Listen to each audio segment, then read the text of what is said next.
A mother is a son's first true love. A son, especially that first son, is a mother's last true love. I'm getting choked up. Welcome to God Talks. What is God Talks? God Talks is where we want to talk about God, where we want to glorify God. And how we do that is we do it by honoring the people God has placed in our lives. Who is the most important person God has placed in your life? Think about that. Think about that. The most important person God has placed in my life is my mother, because she is the best representation of God.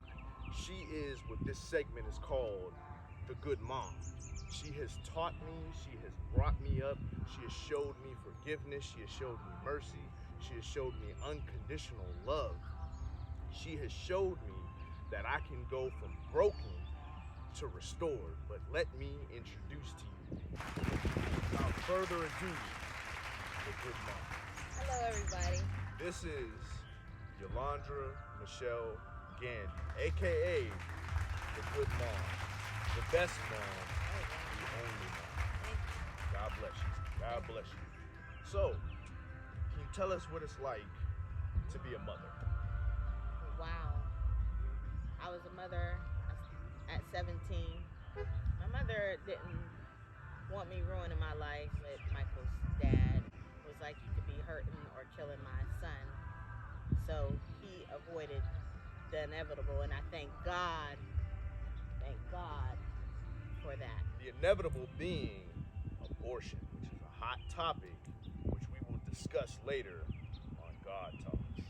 Yes, thank you, son. I hate that word. On God Talks, we talk about complex things. We talk about painful things. We talk about joyous things. We talk about everything that is in God's broken world. Because for it to be broken, it had to once be unbroken. And how we get back to the point of unbroken is by finding God's plan and design for our lives. God Talks. So I was 17 years old as a mother. My mother helped me out tremendously. She let me go to school, come home, and then I wanted to kick it with my friends, which was, she's like, no, you got a little one. Like, those days is over. So I became a mother at an early age. I just had to work hard. My son Miguel, call him Miguel, grew up with me. Like, we've been together since I was 17. He's 30 now. 30 years of parenting, people. 30 And- years of experience doing this.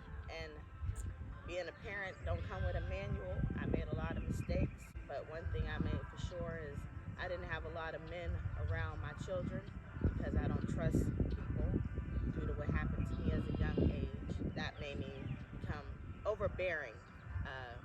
I didn't let them do much. That kind of hurt me, and from me not having an abortion at 17, I had two other children, Emmett and Darius, because I don't believe in abortions. I do not believe in them, but I believe it's a woman's choice. But for me, I don't believe in it. Every child has it. I just don't believe in it. But to each its own. That's a whole nother subject. Being a mother is very hard. Not only wear your own problems, but you wear your children's problems as well. When they become adults, you be like, thank God. But at the same time, now they make up their own minds. They have their own choices. Tell them to go right, they go left. Then they hit the brick wall that you tried to warn them about. Now you got to try to redirect them. And that's the hard part. Amen. But being a mother, at times, even when I was younger, I thought about taking my life at times. But Suicide. Sacrifice, suicide. Two Yes. things we're going to talk about on the next episode with this lovely lady on God Talks. yes, suicide is real. I thank God that He was there to stop me from doing something stupid, because then I wouldn't have had Emmett or Darius. I wouldn't have my husband today. I wouldn't see my grandchildren. Can I stop you there? She just said it's very important for anyone suffering with suicide why we formed God Talks, because we need to talk about the glory of God. God promises you in Jeremiah 29:11, I have plans for you, plans to prosper you, not to harm you, plans to give you hope and a future.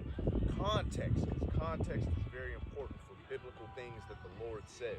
When God said this to his chosen people of Israel, they were not in good times when he said this. They were going into exile. They were going into imprisonment. They were going into torture. They were going into horribleness that you cannot imagine. After coming into the land flowing with milk and honey. What does that mean? We'll talk about that on God Talks. But what the important thing to take away is, God gave them a promise of salvation in their imprisonment.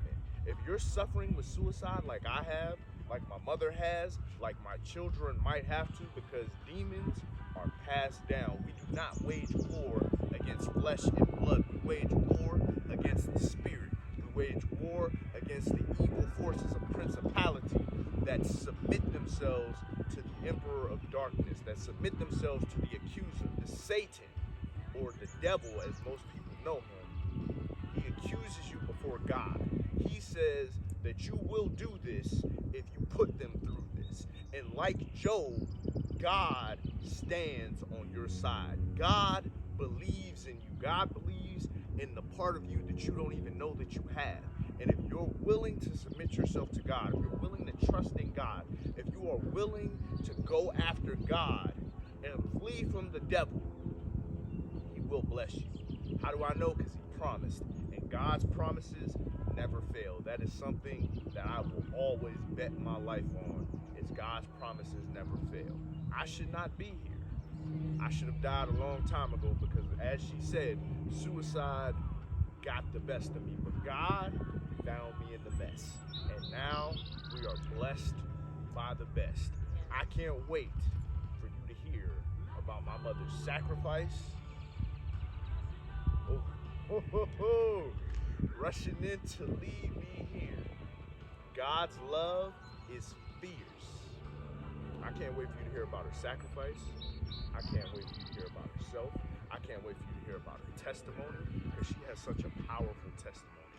And I'm only talking about the portion that I've experienced in 30 years. There's still 17 years of trauma. There's still 17 years of blessings. There's still 17 years of only God could have done that you need to know about. And I can't wait. Is there anything else you would like to say to the people as this introductory episode to God Talks? I just thank God that he's been there. You know you're a child of God if you're going through something, because it be on your heart, it weighs you down, and you just feel it's wrong. When you're getting beat, don't think it's the end. It's just building you up. You broken, and he just building you back up. And then you just learn from your mistakes. You wiser, you stronger, because you've been beat down for so long. As a mother, I hope my children's burdens as well as my own, but that's what's being a mother all about. And another thing I totally regret is working so hard, because I missed out on so much when my sons was teenagers, and I was always at work and always tired, and now I'm seeing all I've missed. So as a young parent, as a working parent, I suggest you be in your children's life more when they're younger. Go to their games, go to anything they have going on, whether you're tired or not, just get up and go. Bring yourself past the point of exhaustion. The message we want to leave you with today is on God Talks today. We talked about suicide, we talked about sacrifice, and we talked about self. And how these things relate to God is, when you sacrifice for self, you lose yourself. But when you sacrifice yourself, you find yourself. Because you will only find yourself when you find God. Yes. And that's why God Talks. We're going to talk about the God walk, we're going to talk about the Jesus walk, and we're going to talk about the struggle walk. Because all three of those are different walks with God Talks. God bless you. God bless you. God bless you. Thank you. Thank you for your time. Thank you. I'm going to thank God. Thank God for God Talks. Thank God for the cross. Thank God for my mother, though she's not here, is still with us.